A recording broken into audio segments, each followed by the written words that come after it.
Hi, it's Matt from Music Radar here. We're here at NAMM 2025. I'm over at Donna's booth with Gabe from Donna. We're about to talk through Donna's new mono analog synth, the L1.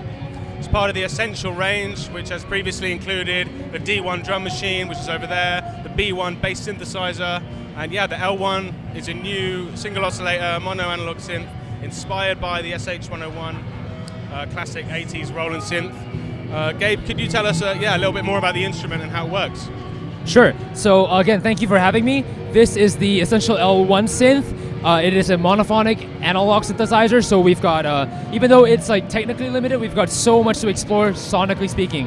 So it's based off of a very classic vintage synth, but we've got a couple extra features as well, which I'll go through as we go along. So first of all, we've obviously got our sources. We've got all of our waveforms. We've got the square wave, your sawtooth, and what's a little bit unique is we have the triangle as well. And we can. Sounds nice, that one. Yeah, it's super warm. It's got a really nice color to it. And obviously you can mix and match with your sub as well.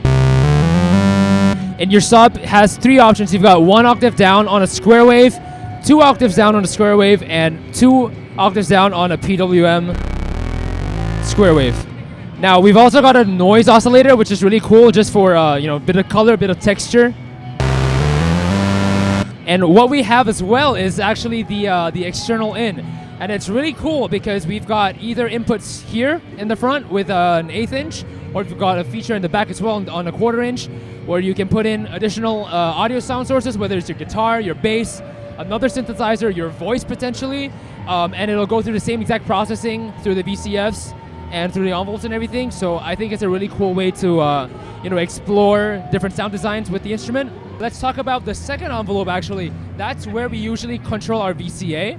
So if you want to create kind of like a stringy thing. And that's where it kind of differentiates itself from the SH-101 in quite a big way, right? Sure, exactly. One envelope. Exactly, there you go. So there's a bit of independence. You can use 2 different envelopes to control 2 different things. Now we can also have gates control the VCA, so if you want to hard on and off, again, I don't know how much we're hearing from this, but hard on, hard off, those are cool. Cycle is obviously based on your LFO.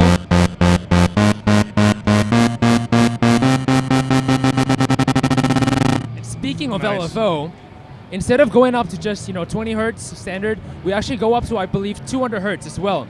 So we can kind of explore the FM world, which is really nice. The audio rate. Yeah, exactly. Yeah. Super wacky cool. sounds. Exactly.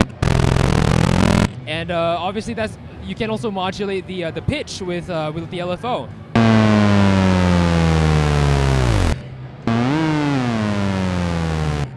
So it gets really fun, really interesting. The drone is pretty. It's the drone mode, right? Yep, it's pretty. It's essentially just like a hold. It's basically just a hold. It allows you to kind of just like play around with whatever you want, all these parameters, and yeah, it's pretty great.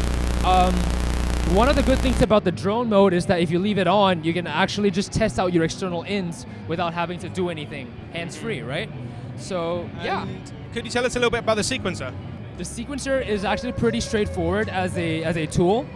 What you would be surprised by is it looks like you've only got 16 steps, but in reality, each pad actually represents 4 steps. Okay, so essentially cool. You've got up to 64 steps if you wanted to. So very easy to use. Just click record, select your notes. So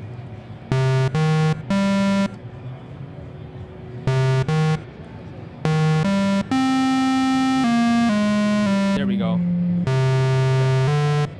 Just because it's a new unit, we still have some firmware bugs that are happening, so sometimes it trips out a little bit.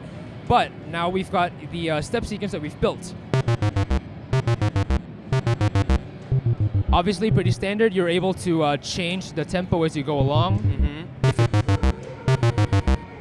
Can it record any parameter changes in the steps of the sequencer as well, or is it just no information? It's just note to note, yeah. So with the parameters, it goes as you play them live. Yeah. So the nice thing about this is that, let's say you like the pattern that you have, you can save it.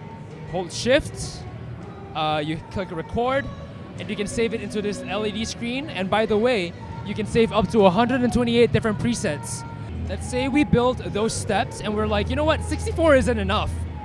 Yeah. Let's shoot for 256, right? So we actually have that as a feature. So you see how it says slot over here? We've actually got 4 different slots of 64. So if you want to switch from the first slot, just hold shift and click the second slot, and now you can record your own different set of steps. Sorry, record.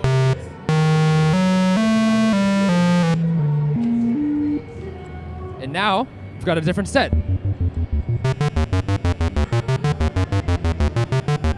And so you can actually go back and forth between the 2 slots, or up to 4, obviously, like I've mentioned before, if you want to toggle back and forth between the different steps that you've created.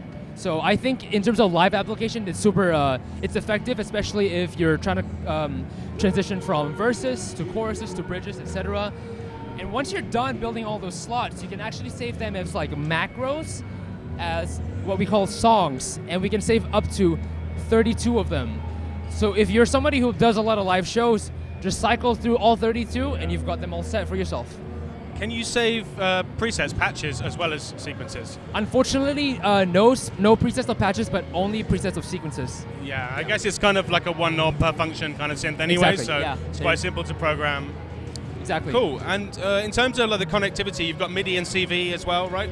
Yeah. So if you wanna hook it up with other MIDI devices as well, we've got a sync in and out just for the clock.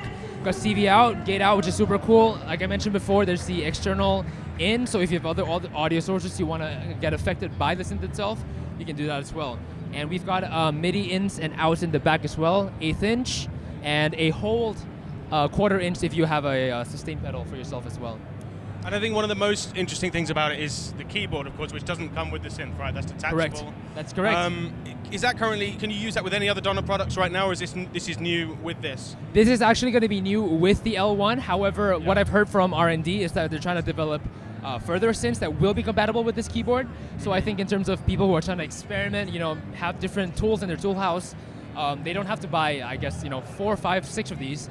They just have to buy different synths and just plug and play. Is it velocity sensitive? Yes, it is, and you can actually adjust if you want to turn it off or on.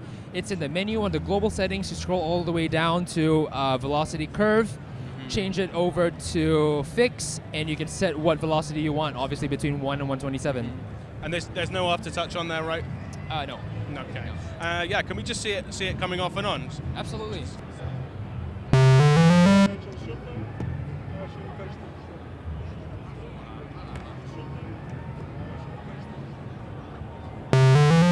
Nice. So yeah. Can this be used as a regular MIDI keyboard? Absolutely. For other devices? Absolutely. Other if you unplug it, there's actually a USB-C jack. There is a 1/4 inch for your dampener, or your sustain pedal, and I believe here. Let's check.